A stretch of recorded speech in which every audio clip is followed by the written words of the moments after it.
So when we have conversations with customers and we're looking at people buying gold, it's quite useful to look at a 20-year chart, which is the one that we have in front of us here, because it's great to be able to show people that, yeah, gold has continually, it's been on an upward trend over the past 20 years, which is really, really good. Oh, well, welcome everybody, and thank you for joining us on this delightful summer's evening. Not so for some, as we've just heard. So tonight we're looking at gold versus silver, so physical gold versus silver.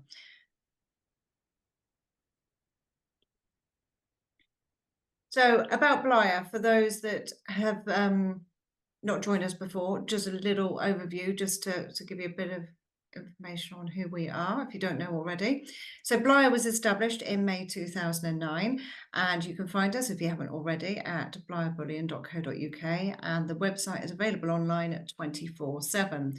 So you don't need to wait for us to be around in the office. If the price is right and you're happy with what you're buying, then you can go on and place your order whenever you like. We're here to support, oh, sorry, Caroline was a little bit click-happy there. I'll go back. Right, reverse, technical issues. We're here to help support you make the best decisions when it comes to buying and selling bullion. We ultimately are here to help demystify and make bullion investment more accessible for everyone. And if you haven't already, have a look at our FIFO customer reviews. It's a great way of doing research on any company that you're looking to buy anything from. Go on and have a look at customer reviews, genuine feedback from people that have had experience with those companies. We're very proud of ours. We're Platinum Trusted Service Award for 2024 again, and we haven't so far failed to fall below 4.9 out of 5 on FIFO. So very, very proud of that. So a little bit of housekeeping, unfortunately. So please note precious metal prices may go down as well as up. Bleyer Bullion, accepts no responsibility for any losses based on information we've provided. We do not offer investment advice, but share our experience and knowledge for the purpose of raising awareness. It's up to you to do your own research and, if necessary, obtain professional advice before making an investment decision. So that's the boring stuff out of the way. So tonight, as I said, we're looking at gold versus silver.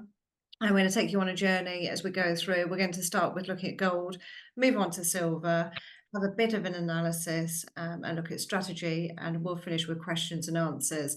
If there's anything as we go through, feel free to use the chat to pop any questions in there and we'll answer as we go. So if you don't want to remember everything till the end, feel free to type away and have a chat in there, but there'll definitely be plenty of time at the end of the session that would open it up and we can have a bit of a chat through any questions anyone's got. So we're going to start with gold.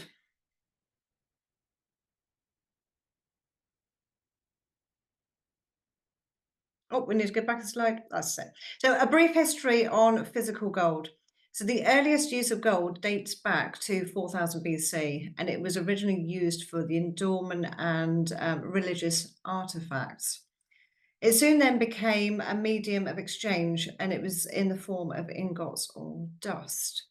Moving on to the 19th and 20th centuries, many countries adopted the gold standard.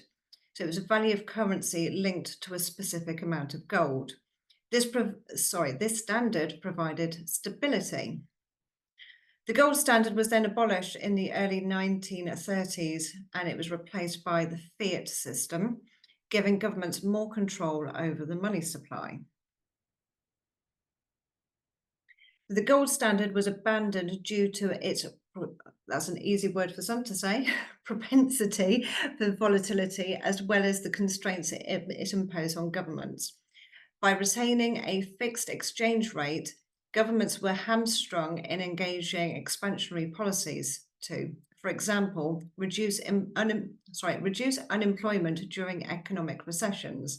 That was a nice little quote from Wikipedia. So the pros of physical gold. So it's a rare resource. It's VAT free. There's a tighter spread between buy and sell price, If you want more information on the terminology that's used in some of this as well, feel free to pop it in the chat and we can explain a little bit further as we go along for those that might or might not know about spread. Is the least volatile. Is a good hedge against downturn in property and stocks. There are a large choice of products. Is a great store of wealth. And it's very easy to sell, store, and transport. The cons, physical gold. So physical gold relatively has little industrial use.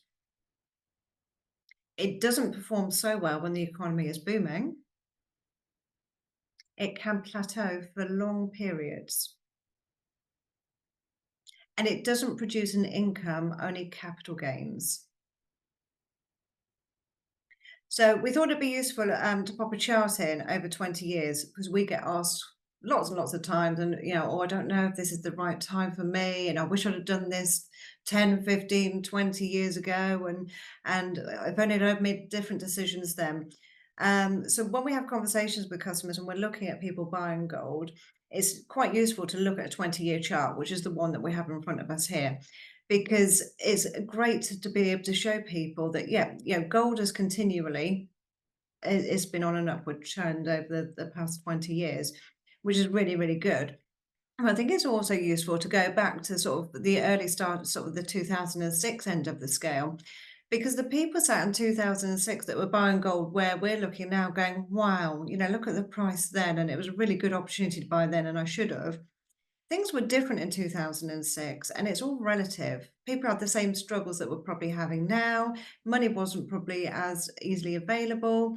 Everyone had the similar sort of struggles, or perhaps different struggles. So the people that bought then were still facing the same questions and dilemmas that we're perhaps doing now. They just made the decision to do it. And obviously they can see the benefit of that 20 years later, because it's a long-term investment rather than a short-term gain. So we thought it'd be quite useful to pop a chart in so you can just see the upward trend over the last 20 years.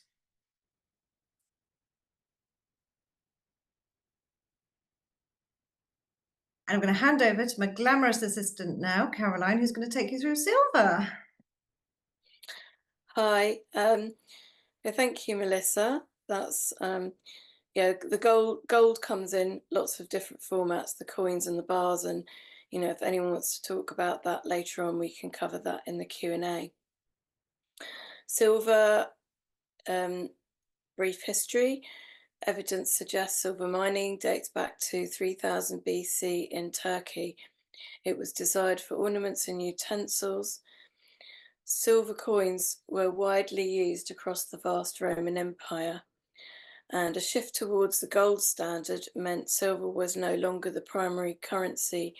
And in Britain, this accidentally occurred around 1717, when Isaac Newton, who was the master of the Royal Mint at that time, set the exchange rate of silver to gold too low, and which caused silver coins to go out of circulation. People turned to gold instead. And so that's sort of brief history, but it's been a current use as a currency over time, I think, in many different continents. It's relatively cheap. You get a lot for your money. There are lots of industrial uses. There are many formats available. And one of the advantages of there being lots of industrial uses is that when the economy is booming, silver can perhaps do a bit better. So it's when there's more demand for not catalytic converters, but for batteries, that type of thing, and other industrial uses. There you can look up a whole list of them. It's practical for selling and trading smaller amounts. So that's in there because silver is so much cheaper than gold, so it's easier to divide it up into amounts that you might want to trade for. It's got strong historic links as currency, and silver can outperform gold in bull markets. And what that means is that the move of silver can go faster than the move of gold. It can take a lot to get overall performance. So that's something when you're looking at physical, you need to take a more detailed look at. There are plenty of products, and we have a wide range of beautiful coins on our website, lots of different designs, because it's a much cheaper metal to turn into coins. And so if you're a collector, collecting lots of different designs in silver is a lot more affordable than it might be for gold. And it's easy to sell when you want to. It's, a recognizable commodity that is desirable. So the downside, it has a greater spread than for gold. There's VAT. The cost of production as a percentage of the price is higher, so that means that the spread is makes the spread much wider. So although the price of the underlying metal may go up, it takes a lot longer for you to reach a break-even point with silver than with gold. The production cost to weigh is the same as for more expensive metals. So an ounce of silver and an ounce of gold will cost the same to turn into the same size pieces. It's more expensive to transport because for the same value of metal, because it's so much heavier. And VAT is payable. There are VAT-free options, but only if you keep your silver in storage. There's no income on it, only capital gains. Now, this applies to gold as well. And it's bulkier to store. That's again on value. So, what is the margin scheme? We brought this in because we introduced the margin scheme a few years ago when we discovered that if we bought back secondhand silver, we could offer it to our clients at a lower overall price. So, margin scheme sales are inclusive of VAT, it's not split out as a separate cost. And essentially, it's a way of calculating the VAT. So we only charge VAT on the profit element, so not what we paid for that piece of silver. So then we can discount the overall price. For example, we had when you scale this up, you can see better how well it works. We had 5 kilo bar of silver retailing at about £4,000. With the margin scheme saving, there was a saving built into that price of £450. So that's 10% off of VAT paid price, what you'd normally pay. So this is what silver has done over the same 20-year period as the gold, and you can see how much more volatile it actually is, and how silver has, instead of having a steady climb, it's had its spikes, and it's still not got back up to its previous high of 2011, whereas gold has well surpassed that. I think gold in 2011 got up to about £1,200 an ounce, and it's now trading close to £2,000 an ounce. So that gives you an idea of the difference. So when gold goes up, often silver goes up more, but when gold comes down, silver comes down quite a bit more as well. And you can see there are long periods of time, again, a bit like gold, where silver hasn't really done anything.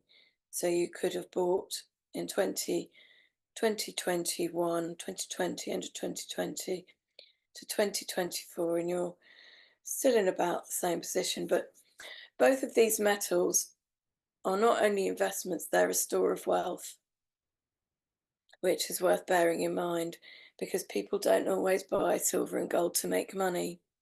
They're insurance policies. So, what is your strategy? Whether you're prepping, so prepper is someone who just likes to be prepared for any eventuality, um, and food shortages, and some people might describe them as tinfoil hat wearers, but I think there's a bit of that in all of us.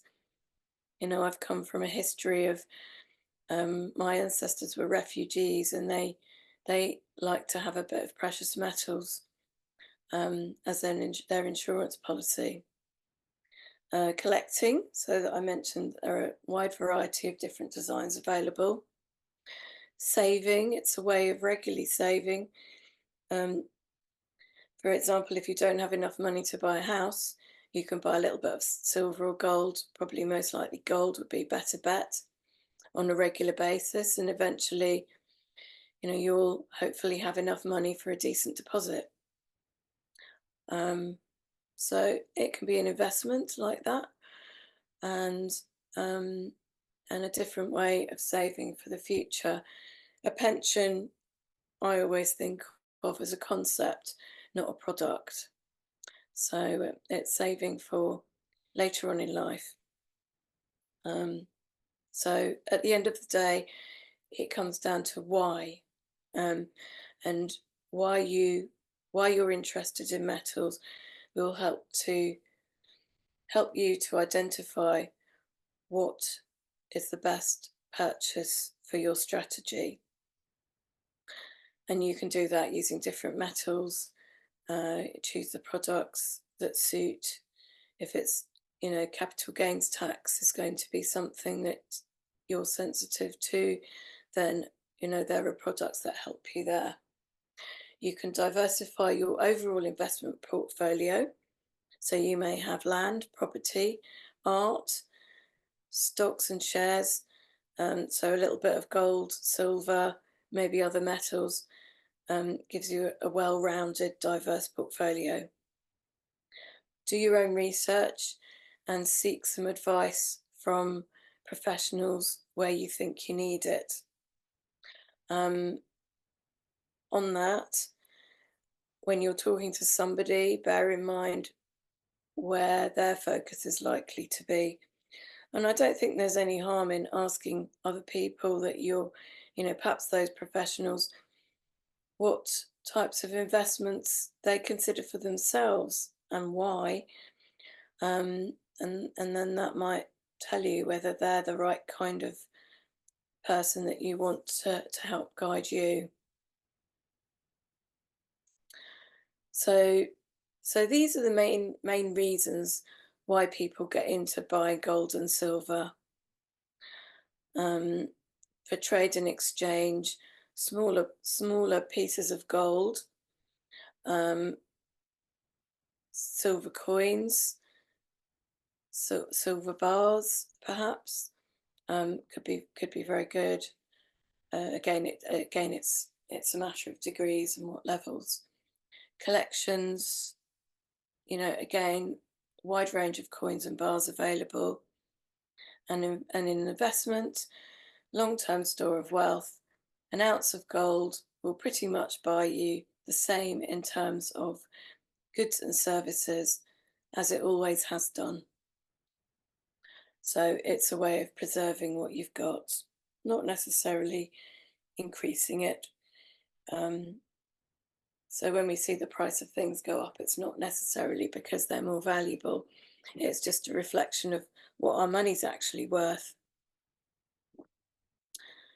So I'll pass back over to Melissa now for the Q&A, and I'll chip in depending on the questions. So Oh, thank you, Caroline. over to you, all of you. So feel free to um, you know, throw us your questions. Oh, thank you, Caroline. And I hope that that's given you some food for thought and helped out or answered some questions or created more questions or anything really. So feel free to unmute, jump in and ask us anything you like. Sorry to be the first one to kick off. Don't be sorry at all. Right. I know that there's a scheme going on where other people can make contributions to buy coins for the person who the scheme is set up for. Am I right in saying that, if that makes sense? I would like to do the same. So other people can actually pay in for me, and then eventually I'll have silver coins myself. So how do I go about that? Sarah, yeah, we've set up a voucher system for Richard Vobes. Some of you might be fans of his channel, and he wanted a way for people to buy him. Said, can people come to your company to buy pieces of silver rather than giving me money? And I said to him, yeah, that would be absolutely fine, but it's probably more cost effective for you if you'll get more silver for your money if they buy you vouchers, and then we'll credit the vouchers to you, and you can spend them on what you like. So yeah, if you want to give us a call, we can set something similar up for you, and we can give you a link, and people um, can pay, can create a voucher for you, and we'll let you know. But give us a call about it this week or whenever you're ready, and we can Yeah, chat about setting something up. yeah, that sounds like a good scheme actually. Because I actually tutor privately, and I thought that'd be a way of doing it. So yeah, Oh, Yeah, all right. super we've duper. got Joyce has asked a question about, is there an option to choose vault storage at checkout? There are storage-only products available on our website, Joyce, but there isn't an option to select to have it allocated to storage on all of our products. We can store pretty much anything for you. It's probably a good idea to give us a shout before you go ahead to place an order, so we can just make sure that we're giving you the right information and guidance, because there are some charges and bits and pieces, and there may be other options that may be better for you than some of the products that you might originally look at. So feel free to give us a call in the office during office hours, Joyce, and then we'll be able to go through that with you.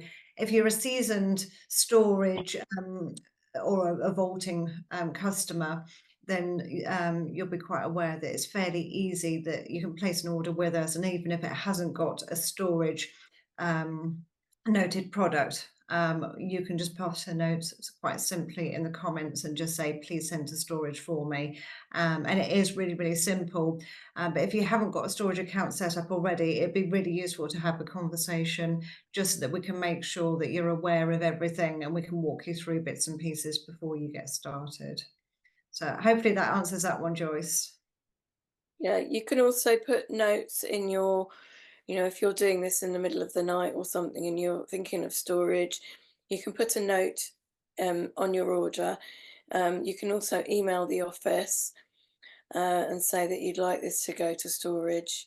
And if there are any issues when we pick it up the next day, we can deal with that.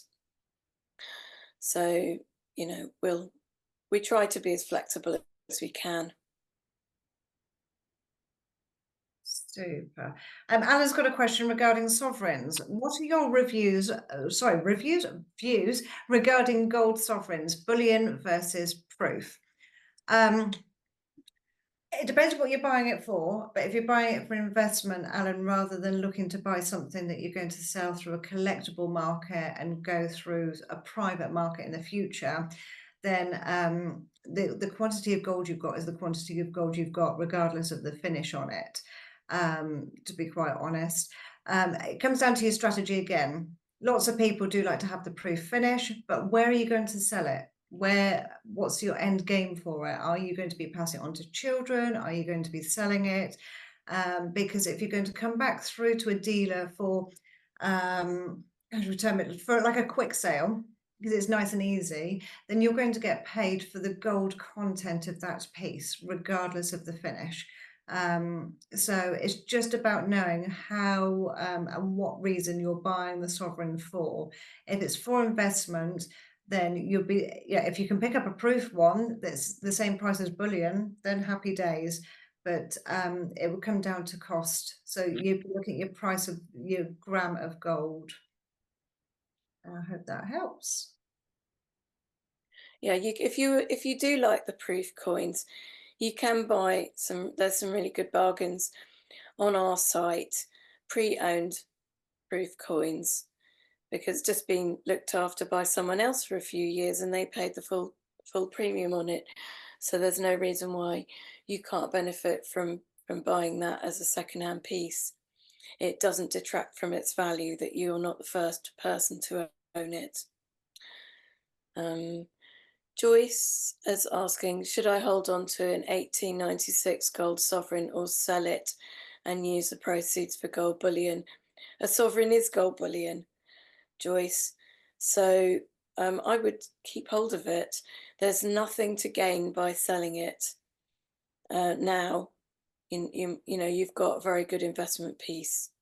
So I would just keep hold of that coin. You'll lose money by unnecessarily trading. And also asking how much gold to buy is the most cost effective, e.g. 100 grams at a time or more. The bigger the pieces that you buy, the less premium you pay. So you don't get much gold for £100. The 1 gram pieces are probably the smallest items that we sell, and they would be just under £100, but the markup on those is, I don't know what it is now, it's probably about 50%, so it's pretty high, and that compares with perhaps a gold Britannia, which you might pay 3 or 4% on, and then that's a 1 ounce coin. So anything in between, the bigger you go, not always, but the bigger you go, the less premium you pay. So it's better to save up, especially around, when you get to, I don't know, I haven't really done the sums, but I guess up to 10 grams,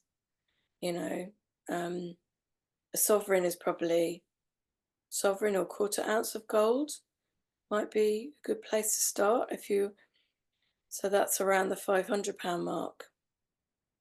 I don't know what Melissa thinks. It was about managing money as well, because we have had customers approach us before. Then we have similar to the voucher system that Sarah was looking at. We have for customers before taken cash on account or money onto account. So we know that there's been some customers approach us and go, Melissa, I'm really bad with money, but I want to save and invest. And if I send you, let's say, for example, £100 a month, so they'll send that through and it'll go as credit onto your account. And then they would then go, right, I've saved this so much and I'm ready to spend it now, and call it off at that point. So we can help as well. So if it's about managing the money as well, we can help you with that. And it's just a case of giving us a shout, and we try to be as flexible as we can to help out. But I'm with Caroline as well. Yeah, the bigger the piece, then it does become it's more user friendly, but also as well you can start opening up quantity discounts when you're buying, when you're spending a little bit more as well, so that helps bring the cost down as well. So there's always lots of options that we can look at to try and do the best for you. Yeah, so Richard's asking, what about buying silver as a way to save up and then convert that into gold? I would discourage that generally, because it takes the performance of silver is not as good as the performance of gold. It's probably best um, to save up until you can afford to buy a sovereign or probably a tenth of an ounce gold coin. And because there's no VAT on gold, so perhaps go if some people just need to buy something because they're really bad at saving, and if it's in their bank account, they'll waste it on something. So if you're that person, maybe it makes sense for you to do anything, so even if I might not think it's a great idea, it might be good for you. I think that's something you need to weigh up for yourself. Do the sums. But because of all the overheads on silver, it's, it's a tough one, that really. You're better off, if you want gold, then buy gold. If you want silver and you want to build up some silver, buy silver. But swapping between the two is a way of unnecessarily burning money. Probably good for your bullion dealer though. So It's probably a bit, we always recommend people have a bit of both anyway. So you can start off by buying silver and find your feet and find your way to, get into the market, and then start saving to get a bit of gold to top up on top of that as well. I think it's good to have a bit of both anyway. So, I think that's a great idea, Melissa, for people who are new to this. And you get to know us as well. It's and then once you start to get involved with something, you start to learn about it, becomes more comfortable. And a lot of people don't get into buying silver and gold because they didn't grow up with it around them, and we put these sessions on for people to become more comfortable, so that this is as commonplace as putting your money in the bank, or well, I'm not so I mean I was going to say, or buying stocks and shares, but lots of people don't even do that, and they've never done that for themselves. They might know people who have. So gold and silver is really something anyone can buy, and it is really simple to understand. That there is one price pretty much. The market price fluctuates depending what exchange you're looking at, but you're talking about pennies really. So it's really And straightforward. as humans, we tend to overcomplicate things anyway, don't we? Because we like to make it sound more complex than what it is, because we want it to make it look like we're doing something amazing and we're going, look what I'm doing. But it is really simple. I knew nothing at all about bullion until I met Caroline. Nothing. I thought it was something millionaires had, to be quite honest. No idea whatsoever. So it opened up a whole new world for me. And I wish that I'd have known about it when I was younger and had more freely disposable income, and made different life choices then. But I can educate my children now, so they have those options now. They're growing up with it. It's something we talk about. It's something they see. So it's great to be able to share, just to be able to. The word demystify hits it on the head each time, just to make it open so that everyone is aware and has an opportunity. I think there are different purposes for different metals, for different formats, and when we're talking to people, we get a feel for what is going to resonate with them and their situation the most. And so if you're not sure after this session, you can ring us anytime. That's, Melissa, Leo, myself. That's what we're here for, is to support you, because we know that this is a bit daunting for some people at the first time they encounter it and they don't know where to start. Well, thank you all for your questions. Does anyone have anything else that they would like to ask?